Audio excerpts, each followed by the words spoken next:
नमस्कार दोस्तों, मैं अर्पिता सिंह एबी न्यूज़ में आपका स्वागत करती हूँ। दोस्तों, शायद किसी ने सच ही कहा है कि ये वक्त है जनाब, हर चेहरे याद रखता है। वही हाल आजकल हमारे प्राइम मिनिस्टर मोदी जी का है, जिनके दावे तो बहुत बड़े बड़े थे। फिलहाल उन्होंने पूरे भी करे। हमने आपको बताया कि हाँ, मतलब वो निवेशक नहीं ला पाए, बट कर्जा तो लिया। उद्योग खड़ा नहीं कर पाया, लेकिन बेच तो दिया। मतलब वो बैठे नहीं रहे, काम उन्होंने किया। इधर अभी कोरोना का एक वैक्सीन तैयार हो रहा है, कोविड-19, जिसका मतलब मिला था, जिसको अभी तो साइंटिस्ट लोगों ने जिसके बारे में सारी जानकारी कलेक्ट करी कि हाँ, ये कितने टेम्परेचर पे क्या होता है, इसका रिएक्शन अभी वो पूरा भी नहीं हुआ है कि हमारे मोदी जी ने ब्रिटेन का जो हवाई सेवा है उसे भी शुरू कर दिया है। यानी कि जो अभी नया वाला स्ट्रेन आया है वो भी भारत में कुछ ही दिन में पहुंचने वाला है। फिलहाल अभी हम बात करते हैं किसान आंदोलन की। हमारे केंद्र सरकार जो है, ये तो हम सभी लोग जानते हैं कि मतलब बीजेपी जो है वो हमेशा ज्योतिष शास्त्र के अनुसार ही अपना काम करती है। वो बिना ज्योतिषी के, बिना मुहूर्त निकाले कोई काम नहीं करती। मतलब लेकिन जो इस टाइम उनके ज्योतिष लोग हैं, वो शायद उनके ग्रह नक्षत्र ठीक से नहीं देख रहे हैं। ऐसा हम इसलिए कह रहे हैं कि आप लोग थोड़ा फ्लैशबैक में जाइए। कोरोना लॉकडाउन के समय में 22 मार्च से 5 जून, याद होगा, जो आप लोग घर में बैठे थे, उस समय मोदी जी ने कई बार अपने मन की बात वो जो करते हैं उसमें उन्होंने कई ऐसी तारीख मतलब बताया था।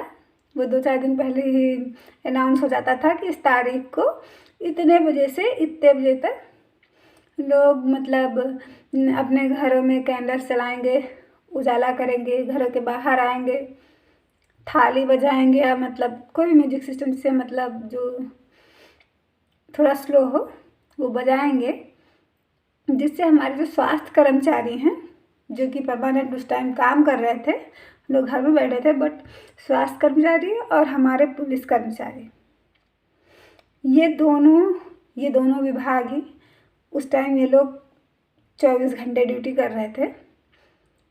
तो मोदी जी ने तो ये मोटिव बताया था कि मतलब इससे उन लोगों का मनोबल बढ़ेगा कि हाँ, हम लोग उनके साथ हैं और हम कोरोना को हराएंगे। अभी अलग बात है कि लाइट जलाने से और थाली पीटने से कोरोना भागेगा या क्या, लेकिन मोदी जी ने तो यही बताया था।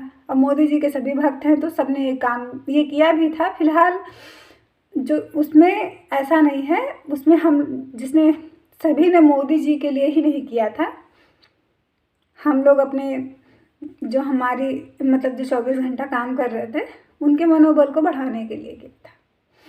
लेकिन मोदी जी जब ये बात बता देते थे और टाइम बता देते थे, तो उसके बाद जो उनके बिकाऊ ज्योतिषी हैं, क्योंकि आज के ज़माने में तो हर चीज़ खरीदी जा सकती है, तो वो मीडिया में आते और बयान देते कि मतलब मोदी जी ऐसे ही कोई काम नहीं करते हैं। तभी तो बाबा रामदेव उन्हें युग पुरुष कहते हैं। वैसे नहीं करते हैं वो लोग। पूरा ग्रह नक्षत्र देखते हैं, उसका विवरण निकालते हैं, उसके बाद फिर निश्चित किया जाता है कि हाँ, इतने टाइम पे उजाला करना है और थाली बजाना है तो उसका प्रभाव पड़ेगा। मतलब उस टाइम कौन सा ग्रह किस स्थान पे है, ये सब चीज़ें मतलब बहुत मायने रखती हैं। वो सब मोदी जी पहले पूरा उस पर डिस्कशन करते हैं, उसके बाद में ही वो समय बताते हैं। ऐसे थोड़े हैं हमारे मोदी जी। उनके हर काम के पीछे वैज्ञानिक कारण और आध्यात्मिक कारण और ज्योतिषी कारण तीनों होता है। तभी तो सबको पता चला कि मोदी जी मतलब युग पुरुष होने के साथ साथ मतलब धार्मिक पुरुष भी हैं, और आध्यात्मिक पुरुष भी हैं। और जनता उस निश्चित तरीके और मतलब समय पर वही, उस निश्चित तारीख और समय पर वही करती थी। अब जरा उनके अध्यात्म की दूसरे पहलू पर गौर करते हैं और उनके देश प्रेम और लोगों की जान की कितनी परवाह है उस पर थोड़ा नज़र डालते हैं। मोदी जी ने केवल एमपी में अपनी सरकार बनाने के लिए और डोनाल्ड ट्रंप को गुजरात में अतिथि बनाने के लिए लॉकडाउन सही समय पे नहीं लगाया, ये सबको पता है। वो कितना भी चिल्लाए कि लॉकडाउन सही समय पे लग गया लॉकडाउन। और वैसे भी बीजेपी जिस बात पे पहले सफाई देने लगे, तुरंत सोचना चाहिए कि हाँ इसमें ज़रूर कुछ गड़बड़ है, तभी ये पहले से सफाई दे रहे हैं, क्योंकि उस टाइम ये बात बाहर नहीं आई थी। ये बात तो बाद में बाहर आई कि केरला में पेशेंट मिला था, लेकिन मोदी भक्त जो हाँ और कार्यकर्ता हैं बीजेपी के, वो पहले से चिल्लाना शुरू कर दिए थे। खैर, और बिजनेस का उनकी देश प्रेम के बारे में बात करते देखिए, वो उजाला करने को बोलते थे, लेकिन उन्होंने कभी भी अपने मन की बात में ये नहीं कहा कि आप लोग दिए से उजाला करिएगा। तब दिया यानी कि मिट्टी का जो दीपक होता है, क्योंकि हमारी संस्कृति है, हमारे यहाँ दीपावली में लोग भले ही कितने भी चाइनीज़ कैंडल्स या ऐसे तब कैंडल्स लगाएं खुद को मॉडर्न जाहिर करने के लिए, बट हमारा जो कल्चर है उसमें उस मिट्टी के दिए की, और आप लोगों ने भी देखा होगा जब उस मिट्टी के दिए को जलाते हैं वहाँ वो उन कलरफुल लाइट से कितना ज़्यादा अच्छा होता है, मतलब देखने में एक सुकून सा लगता है। तो उन्होंने ये नहीं कहा कि आप लोग दिए में जलाएं। अगर वो ऐसी बात कहते तो हो सकता था कि हमारे देश के कुम्हार जो हैं, ये एक समुदाय है जो लोग मिट्टी के बर्तन बनाते हैं, दिया बनाते हैं, दीपक बनाते हैं, खिलौने आदि बनाते हैं, इनका ज़्यादा व्यापार तो उसी टाइम होता है दीपावली के टाइम में। लेकिन फिर भी मतलब बीच बीच में कोई फेस्टिवल ऐसे आते रहते हैं तो बिकता है, लेकिन ये उनका मतलब उसी से उनके घर का खर्चा चलता है। अगर मोदी जी ने ये बात कही होती तो लोग उनके यहाँ से दिया लेते, तो हो सकता था हमारे उन कुम्हार भाइयों का कुछ आर्थिक मदद हो जाता, लेकिन उन्होंने ये नहीं कहा था। उसके बाद सुनिए, कभी जब हमारा मतलब ये जो हमारे आज की सत्ता पक्ष है, जब ये विपक्ष में थी और कांग्रेस सत्ता में थी, तो वो हमेशा ये मतलब आरोप लगाती थी कि ये जो सरकार है ये तो अमीरों की सरकार है। तो दोस्तों इसके पीछे का रीज़न भी है, जैसे कि दिग्विजय सिंह हुए या और भी, जो कांग्रेस पार्टी बहुत पुरानी पार्टी है, सबसे पहले वही बनी थी। तो ये जो रईस घराने के लोग थे वो लोग कांग्रेस में ही थे, तो ये तो सही है, लेकिन इसका ये बिल्कुल मतलब नहीं है कि कांग्रेस पार्टी ने आम लोगों को मतलब उन्हें नहीं देखा या उन्हें दरकिनार किया। उन्होंने सबको देखा। अब भाई विपक्ष है तो आरोप लगाने का अधिकार था उनका, उन्होंने आरोप लगाया, वो एक अलग बात है। लेकिन जितना भाईचारा हमारी आज की सत्ता दिखा रही है, उतना कांग्रेस ने कभी भी उद्योगपतियों के साथ उतना भाईचारा तो फिलहाल नहीं दिखाया कि अपने किसानों की जान भी उस पर दांव पे लगा सकते हैं, हमारे यहाँ के आम जनता का दांव पे लगा सकते हैं। वो एयरलाइंस के थ्रू अगर एक भी कोरोना पॉजिटिव आ जाता है तो उसका परिणाम कितना भयानक होगा। उन्हें इन सबसे मतलब नहीं है, उन्हें अपने वो उद्योगपति जो भाईचारा है उसे स्ट्रॉन्ग करना है बस। बाहर से कुछ हो नहीं सकता, बाहर से केवल कर्जा ले सकते हैं, और अब शायद उन्हें कर्जा भी कोई ना दे क्योंकि वो ब्याज भी तो नहीं दे पा रहे हैं, ये बात है। इन्होंने दिखाया कि और उस समय ये भी होता, उस समय इन्होंने ये भी कहा था जब आप लोग घर में उजाला करिए तो ये उस टाइम लाइट काट दी जाएगी, जो विद्युत सप्लाई है इसे रोक दिया जाएगा। तो इस पर जो विद्युत क्षेत्र के दिग्गज हैं उन्होंने कहा कि अगर अचानक इतने पैमाने पे बिजली सप्लाई बंद कर दी जाती है तो इससे जो हमारे विद्युत उपकरण गवर्नमेंट के लगे हुए हैं जगह जगह पे, हम ये सभी जानते हैं कि हाँ उससे प्राइवेट सेक्टर को दे दिया गया है, यानी कि मतलब वो लोग हमें, हमारी गवर्नमेंट उनसे बिजली खरीदती है, उसके बाद वो आम जनता तक पहुंचता है। बट उसका जो उपकरण है और बाकी चीज़ें हैं वो तो हमारे देश का ही, हमारे गवर्नमेंट का है, तो वो ख़राब हो सकते हैं और जनता के लिए भी ये शायद मतलब सही ना हो, कुछ एक्सीडेंटल मैटर हो जाए। ऐसा उन्होंने मतलब जब बताया, मतलब ये आम जनता के लिए भी घातक हो सकता है। तो हमारे मोदी जी ने फिलहाल इस बात को थोड़ा बहुत माना, हाँ, लेकिन उन्होंने ये किया कि टाइम लिमिट थोड़ा थोड़ा कम कर दिया। जैसे कि 1 घंटे का है उनका मुहूर्त, तो 10 मिनट यहाँ का काट दिया, 10 मिनट कहीं अलग का काट दिया, क्योंकि ये तो विद्युत विभाग ने बता दिया था कि अगर आप अचानक से पूरे देश की लाइट अगर ऐसा करते हैं, सप्लाई बंद करते हैं, तो ये घातक होगा। और ये हम सभी जानते हैं कि हाँ इतने बड़े स्तर पे अगर इलेक्ट्रिक सप्लाई तुरंत रोक दी जाए तो उसका क्या प्रभाव पड़ेगा। और इससे फ़ायदा किसको हुआ रोकने से? हमारे जो उद्योगपति हैं, जैसे कि रिलायंस ग्रुप हुआ, एस्सार हुआ, टाटा हुआ, यही लोग हमें बिजली सप्लाई करते हैं, इन्हें ही फ़ायदा हुआ, दूसरों को नहीं। लोगों ने जो उजाला लगाने के लिए मोमबत्तियाँ जलाई, कहीं कहीं पटाखे भी जलाए गए, वो सभी चाइनीज़, 75% तो चाइनीज़, बाकी इंडियन, यानी कि फ़ायदा उन्हीं लोगों को हुआ, हमारे आम जनता को कुछ नहीं। अब दूसरी बात, मतलब यहाँ पे हाँ, इसमें सिर्फ जो थाली बजाना था वही एक स्वदेशी था, क्योंकि थाली भाई हमारे देश में ही बनता है। अब आते हैं उनके वर्तमान ज्योतिषी पे, जो आजकल चल रहा है, किसानों के आंदोलन से जुड़ा हुआ है। 8 तारीख को 8वीं बैठक हुई। फिलहाल इस मुद्दे पर किसी ज्योतिषी ने कोई बयान नहीं दिया, जैसा कि कोरोना काल में देते थे वो लोग, बट इसमें तो कोई बयान नहीं दिया।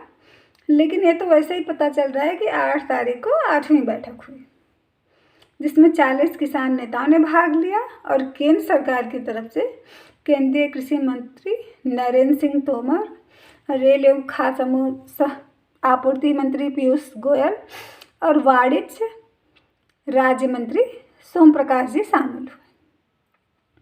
लेकिन ये बैठक बेनतीजा रहा, इसका कोई मतलब नहीं हुआ, क्योंकि और उधर किसानों की मृत्यु दर भी बढ़ती जा रही है, जो कि 33 से 60 हुआ और अब वो 70 हो चुका है। केंद्र सरकार ने साफ कर दिया कि वो ये बिल वापस नहीं लेगी। किसान नेताओं ने भी साफ कह दिया कि जब तक केंद्र किसी कानून को वापस नहीं लेती है वो घर नहीं जाएंगे। किसानों ने 26 जनवरी यानी गणतंत्र दिवस के मौके पर दिल्ली में ट्रैक्टर रैली निकालने की भी धमकी दी। यहाँ तक सब सही था, किसानों की मांग उचित है, और लोकतांत्रिक देश में अगर देश की सरकार आम जनता और अपने कर्मचारियों की मांग को मानने से साफ इनकार कर रही है तो ये अन्याय है। अगर सरसरी नज़र से देखा जाए तो वहाँ जितने भी किसान बैठे हैं, सर्दियों से जूझ रहे हैं, शहादत दे रहे हैं, 70 लोग की मतलब मृत्यु हो चुकी है, तो उन पे खालिस्तानी, आतंकवादी, अराजक तत्व बताना भी गलत है। 8वीं दौर की जो बैठक हुई है इसमें नतीजा नहीं निकला, सही है, लेकिन किसानों के मांगों का, बाकी हमारे सरकार का जो मंशा था वो उसमें कहीं ना कहीं सफल हुए। कैसे सफल हुआ हम इसे आगे बताएंगे आपको। सरकार ने फिर से वही चाल चला, क्योंकि देखिए चोर चोर मौसेरे भाई, जब बीजेपी, याद करिए 2014 का जब चुनाव था, लोकसभा चुनाव, जब ये प्राइम मिनिस्टर के लिए, उस टाइम क्या हुआ था, बीजेपी चीख चीख के कह रही थी रॉबर्ट वाड्रा यानी कि प्रियंका गांधी वाड्रा के हस्बैंड को कि जो जयपुर मतलब राजस्थान हरियाणा में जो उनका अवैध ज़मीन है, कई 100 एकड़ है लगभग, उस पे वो जांच बिठाएंगे। मोदी जी का कार्यकाल समाप्त होने वाला है, लेकिन अभी तक उस पर कोई जांच नहीं बिठाया गया। क्यों? इसका मतलब है कि वो लोग आपस में मिले हुए हैं। वो सिर्फ बाहर हम दिखाने के लिए ही ऐसा लगता है कि हाँ अलग अलग हैं, और यहीं पे हमारी जनता भ्रमित होती है। राजनेताओं का शिकार वो यहीं बनती है। यहाँ तक सब चल रहा था। हम अपने किसान भाइयों से कहना चाहेंगे, वो हमसे उम्र में बहुत बड़े हैं, हाँ हमसे ज़्यादा बहुत ही अनुभवी भी हैं। जो लोग ये वीडियो देखेंगे वो लोग भी हमसे बहुत ही अनुभवी होंगे। बट हमारा जो ये स्वतंत्र विचार है, हम उसको कह रहे हैं कि अन्याय, हमारे किसानों को अन्याय और विवाद, उनमें फ़र्क समझना चाहिए। विवाद जो होता है उसके लिए कोई लॉजिक बात रखी जाती है, उस पर विवाद होता है। और अन्याय वो होता है जो हमारे किसानों के साथ हुआ, कि मतलब उनकी लोकतांत्रिक देश के नागरिक होने के बावजूद, कृषि प्रधान देश के नागरिक हैं, फिर भी उनकी बात को रिजेक्ट कर दिया गया। लेकिन अब गवर्नमेंट उनके इस आपने अन्याय को एक स्टेप नीचे, यानी कि हमारे किसान भाई नीचे की तरफ आ रहे हैं, ऊपर नहीं जा रहे हैं, नीचे विवाद की जगह दे रहा है वो। क्योंकि अब आ गई है विपक्ष पार्टी कांग्रेस मैदान में।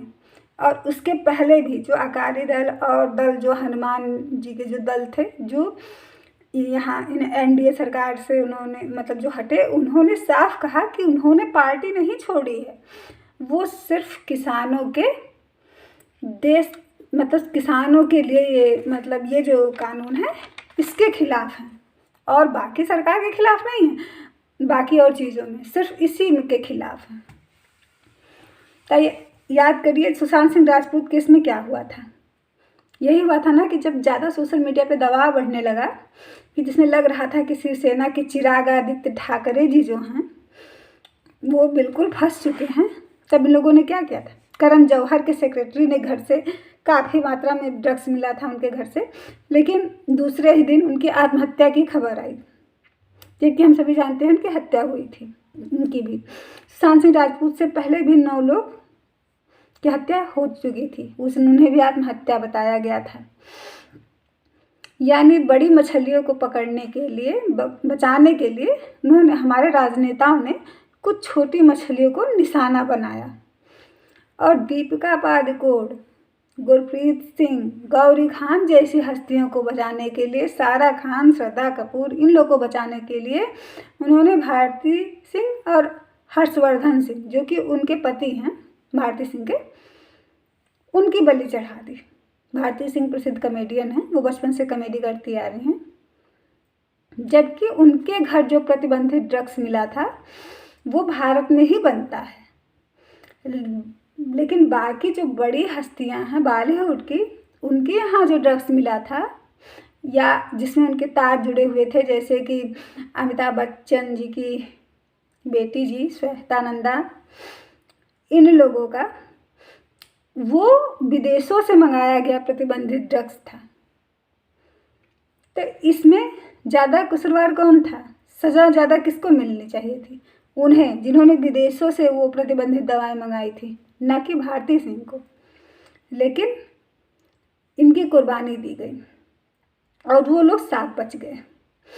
उसके बाद क्या हुआ कि इसी मामले को इतना बढ़ा चढ़ा दिया गया कि उसी में आम जनता को उलझा दिया गया। इसमें प्रवर्तन निदेशालय आ गया, सीबीआई आ गई, मनी लॉन्ड्रिंग की भी आ गई कि सऊदी से इसका तार जुड़ा हुआ है, नार्को भी आ गया। इतनी एजेंसियां लगा दी, यहाँ तक कि एम्स के डॉक्टर्स की टीम भी आई। पोस्टमार्टम की रिपोर्ट जो आज सब बंद है, मतलब कुछ भी सामने नहीं आया, लेकिन ये तो हम सभी जानते हैं ना कि टाइम ऑफ डेथ उस पोस्टमार्टम रिपोर्ट में नहीं लिखा था। ये तो कोई अनपढ़ शख्स भी जान सकता है, लेकिन खैर कोई नहीं, तो हमारे यहाँ सरकार ही ऐसी है। सुधीर यादव जी एम्स की जो टीम आई थी उसे लीड कर रहे थे, सुधीर गुप्ता जी, उन्होंने सुनंदा पुष्कर केस में भी जांच की थी। सुनंदा पुष्कर शशि थरूर की दूसरी पत्नी, जिनका वो पुणे फ्रेंचाइजी था IPL में, उनकी भी ऐसे संदिग्ध हालत में होटल में डेड बॉडी मिली थी। और जब मामला इतने बड़े पैमाने पर बढ़ा तो उलझ गया और आज तक सच बाहर नहीं आया। और इधर तब तक दूसरा मुद्दा आ गया, जनता हमारी उसमें बिजी हो गई। अब कौन पूछे सुशांत सिंह राजपूत को। और यही अब किसान आंदोलन में हो रहा है। मीडिया कर्मी उन किसानों को विपक्ष द्वारा भ्रमित किसानों का तमगा पहले ही दे चुके हैं, लेकिन जब वो तमगा दिया था तब वो झूठ था, ये सही है। लेकिन अब जो मौजूदा हालात बन रहे हैं उसमें किसान आंदोलन को उलझाने की कोशिश में हमारी राजनीतिक पार्टियां जो हैं वो सफल हो रही हैं। 8वीं बैठक में किसानों को दो दल में वो बंटता दिख रहा था। ये बात मीडियाकर्मी पहले ही कहने लगे, क्योंकि बैठक के दौरान जब यह कहा गया कि किसान नेताओं से कि तो ठीक है, यह मामला देश के सर्वोच्च अदालत को सौंप देते हैं, तो किसान नेता राकेश टिकैत ने कहा कि नहीं, हमें न्याय केंद्र से चाहिए, हम सुप्रीम कोर्ट नहीं जाएंगे। दूसरे किसान नेता युद्धवीर सिंह जी ने कहा कि इसका निर्णय हम 15 जनवरी, जो कि मतलब तय किया गया था कि इस दिन बैठक होगी, उसके बाद लेंगे कि हमें जाना है सुप्रीम कोर्ट कि नहीं जाना है। यहाँ पे उन्होंने ये बात संभाल ली। ये राकेश टिकैत जी भी गलत नहीं हैं। सुप्रीम कोर्ट ने जो अपना रवैया इस 1 साल के अंदर दिखाया है, उससे उनके भी मतलब निष्पक्ष न्याय पे प्रश्न चिन्ह लगा हुआ है। लेकिन अभी हमारे किसान भाइयों को ऐसा, अगर वो ऐसे आक्रोश में आएंगे तो वो खुद फंसेंगे। इसलिए अभी उनका शांत होना बेहतर है, अभी वो संयम रखें, क्योंकि एक तरफ से पार्टियां उनके पीछे लगी हुई हैं। जनवरी की उधर कांग्रेस पार्टी मैदान में आ गई है। यानी अभी तक जो केंद्र सरकार का किसानों के हितों को ध्यान न देने का अन्याय का आरोप अब विवाद में परिवर्तित हो गया। वही विवाद जब बढ़ा होता है तो अन्याय होता है, विवाद होता है, विवाद के बाद फिर बात खत्म हो जाती है, आप सभी को पता है। अब वो विवाद में जब बदल गया है, क्योंकि केस कमज़ोर हो जाएगा। अब यहाँ से अगर ये विवाद में परिवर्तित होता है तो इन्हें जो वर्ल्ड लेवल से सिंपैथी मिल भी रही थी हमारे किसान भाइयों को, वो भी ख़त्म हो जाएगा। विवाद में सिंपैथी किसी को नहीं मिलती, हाँ, अन्याय का जो शिकार होता है उसे मिलती है। हम ये नहीं कह रहे कि हमारे किसान भाइयों को किसी के सिंपैथी की ज़रूरत है। वो सक्षम हैं, वो अपना अधिकार मांग सकते हैं और अगर चाहें तो वो लेके रहेंगे। लेकिन इसके लिए उन्हें खुद पे भरोसा करना होगा, ना कि इन घटिया पॉलिटिशियनों पे। वो दिशाहीन विवाद है, वो भी विवाद भी ऐसा है कि वो दिशाहीन है जिसमें लॉजिक कुछ भी नहीं है। अब यहाँ किसानों को जरूर सोचने की ज़रूरत है कि किसान वर्सेस सरकार केस के मामले में किसी राजनीतिक दल का क्या काम है। पार्टियां समर्थन कर रही हैं, लेकिन किसान भाइयों को भी यह सोचना चाहिए कि कांग्रेस पार्टी उनके मुद्दे को लेकर गवर्नर के आवास का घेराव क्यों करेगी। जैसा कि आज वो पंजाब की कांग्रेस प्रवक्ता कुमारी शैलजा जी ने कहा कि हम लोग 15 जनवरी को पंजाब गवर्नर के घर का घेराव करेंगे, मतलब उनके आवास का, राजभवन का घेराव करेंगे, और जिसकी सूचना पहले दे दी जाएगी राज्यपाल को। तो इससे क्या फ़ायदा है? 15 जनवरी को ही हमारे किसान भाइयों की मीटिंग है इनके साथ, केंद्र सरकार के साथ, और ये बता रही हूँ किस पार्टी समर्थन में है, तो वो गवर्नर को जा रही हैं, उनका घर घेराव करेंगी। ये मामला सत्ता पक्ष यानी हमारे शासन से है, ना कि प्रशासन से। मानते हैं हमारे गवर्नर कार्यपालिका के ही अंतर्गत आते हैं, लेकिन अभी उनकी यहाँ कोई बात नहीं है। बिल पारित हुआ संसद में, अभी ये जो शासन हमारी वो उसे देख रहा है, ना कि इसमें प्रशासन का इसमें भी कोई दखलंदाजी नहीं है। और फिर कांग्रेस विपक्ष में है और इसे ये बात पता थी कि ये कानून बिना किसानों से बात किए संसद में पारित किया जा रहा है, क्योंकि विपक्ष में थे, संसद सत्र के दौरान ये पता नहीं चला होगा। तो जब वो इतने बड़े हितैषी थे किसानों के, तो उसी टाइम उन्होंने आवाज़ क्यों नहीं उठाई?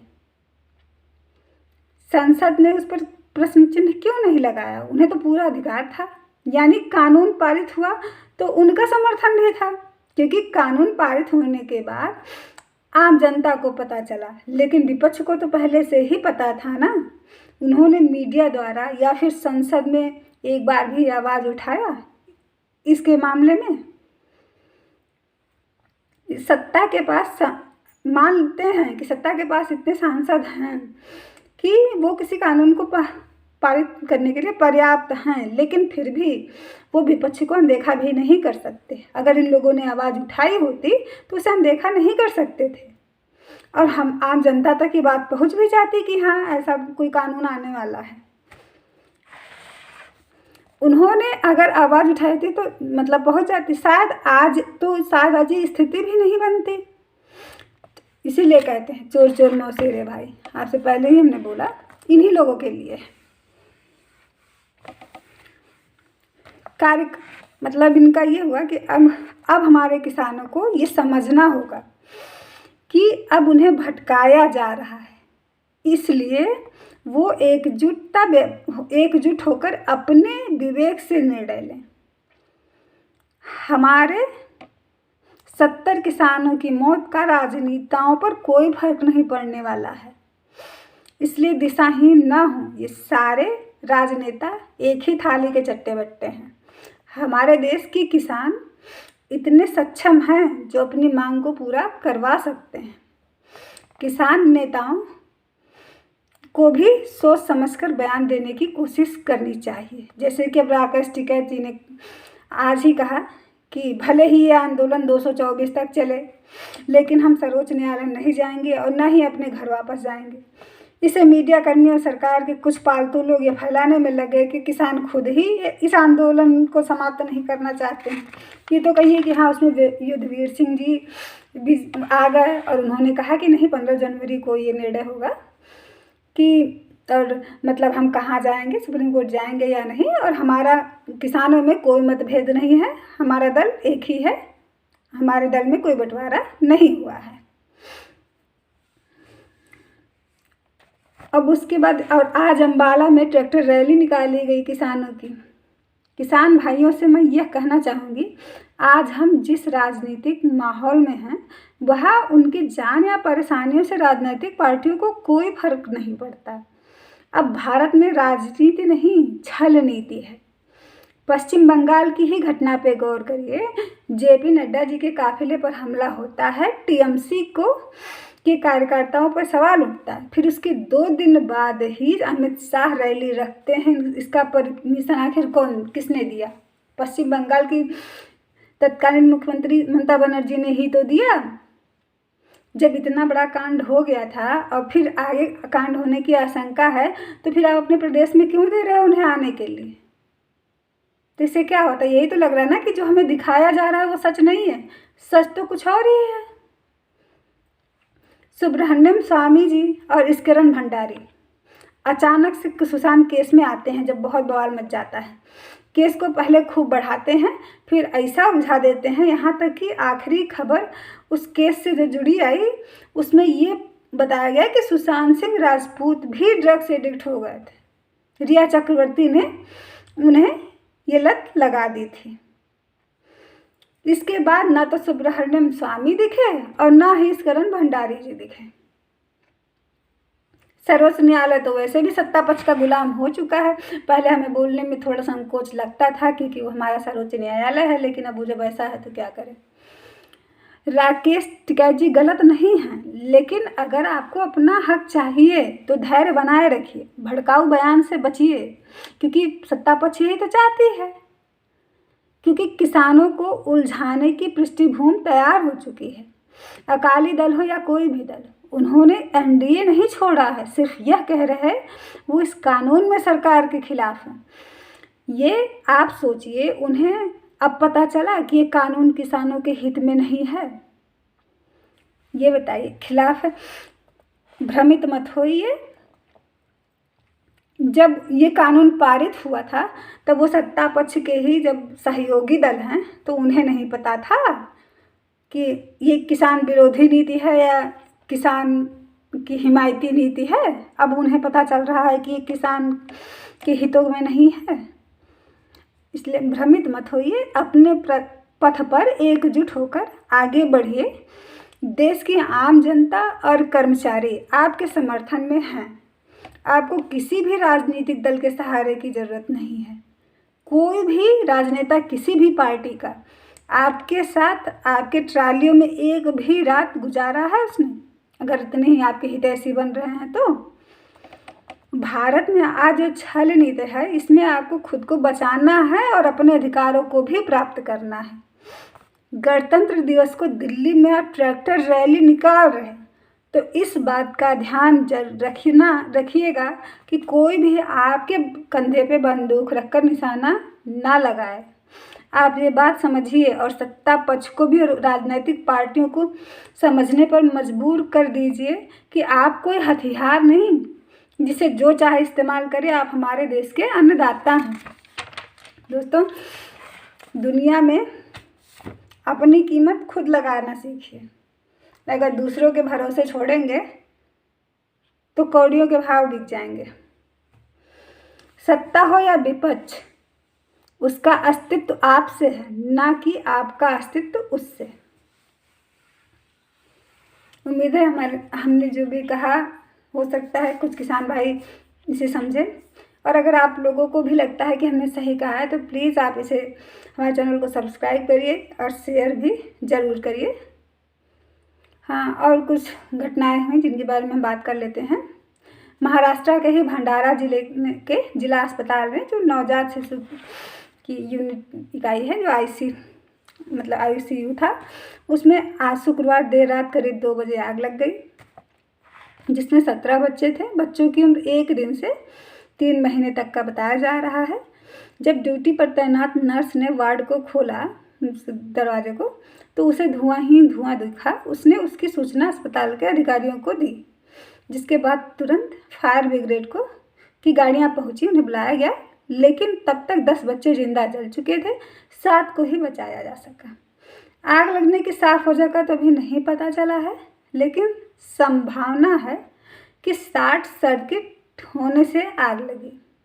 हमारे PM नरेंद्र मोदी और गृह मंत्री अमित शाह जी ने इस घटना पर शोक व्यक्त की है और महाराष्ट्र के हेल्थ मिनिस्टर राजेश टोपे ने भी शोक व्यक्त किया और मामले की जांच का आश्वासन दिया और मृतक के बच्चों के परिजनों को हमेशा की तरह, जैसे अपने यहाँ होता है कि उसकी भरपाई पैसे से कर दी जाती है, 5-5 लाख रुपए देने की भी घोषणा की। राजेश टिकैत जी, अगर आपका बच्चा वहाँ उस वार्ड में होता तो क्या आप वो 5 लाख लेते? वो 5 लाख लेके आप भूल जाते उस कांड को?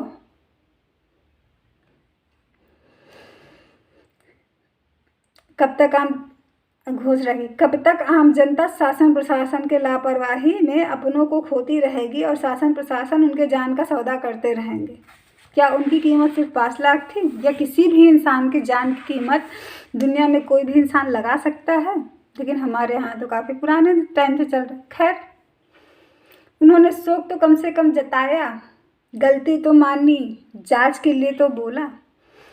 और रही बात मोदी जी और अमित शाह जी के सहानुभूति की, तो उसके लिए हमारा पूरा देश बहुत ही ज़्यादा उनका आभारी है कि कम से कम उन्हें नवजात बच्चों के पे मृत्यु पर शोक जाहिर करने का समय तो मिल गया। नहीं तो हमारे 70 किसान भाई, हमारे जो इनके कानून के भेद चढ़ चुके हैं, लेकिन उनके लिए तो उनके परिवारजनों का शोक में शामिल होने का तो दूर, कोई ज़बानी शोक भी उन्होंने व्यक्त नहीं करा। इसलिए उनको दिल से धन्यवाद हमारे पूरी जनता की तरफ से कि उन्होंने कम से कम नवजात बच्चों को तो खैर शोक प्रकट किया, उनके लिए यही बहुत है। बड़े लोग बड़ी बातें। क्या 5 लाख की राशि उन बच्चों की जान की कीमत है? ये कोई आपदा नहीं, अस्पताल कर्मचारियों की लापरवाही है। वो 5 लाख ना दें, लेकिन पारदर्शिता से जांच करवाएं और असल वजह को दबाने के बजाय सामने लाएं। हाँ, एक खबर और मीडिया के जरिए आई है कि 16 जनवरी से कोरोना वैक्सीन बाज़ार में आ जाएगा। सर्वप्रथम इसे स्वास्थ्य कर्मचारियों को ही लगाया जाएगा, फिर उनके बाद सबको। वैसे बता दें दोस्तों, ये वैक्सीन 14 अगस्त से आ रहा है, जिसे मतलब पीएम मोदी जी ने खुद ऐलान करा था। अब आ जाए तो अच्छी बात है, लेकिन 14 अगस्त से आ रहा है। ये भी बताया जा रहा है कि 7 जनवरी को फाइनल ट्रायल पूरा हुआ, जिस दिन वो हमारे स्वास्थ्य मंत्री डॉक्टर हर्षवर्धन सिंह जी गए थे। हमने आपको बताया था वीडियो में, वो जो काम चल रहा था वहाँ पे, और उन्होंने प्राइवेट फर्म से हेल्प भी मांगी थी कि आप लोग भी सहयोग करें। और पिछले दिनों कोरोना वैक्सीन के फेज़ 3 के ट्रायल के दौरान भोपाल में एक वॉलंटियर की मौत हो गई थी। भोपाल के गांधी मेडिकल कॉलेज के द्वारा जारी पोस्टमार्टम रिपोर्ट के हवाले से भोपाल पुलिस के मुताबिक मौत का संभावित कारण कार्डियक रेस्पिरेटरी फेलियर हो सकता है, जो कि हो सकता है जहर के चलते हुआ हो। पुलिस इस मामले की जांच कर रही है। भारत बायोटेक की ओर से शनिवार को जारी किए गए आधिकारिक बयान में एक बताया गया कि वॉलंटियर को वैक्सीन ट्रायल की सभी नियम और शर्तों के बारे में सारी जानकारी दे दी गई थी। कंपनी ने कहा वॉलंटियर को कोरोना वैक्सीन देने के बाद 7 दिनों तक उसका हालचाल लिया गया था और किसी भी प्रकार के प्रतिकूल लक्षण उसमें नहीं पाए गए थे। नमस्कार दोस्तों, फिर मिलेंगे किसी ऐसे वीडियो के साथ। तब तक के लिए जय हिंद, जय भारत।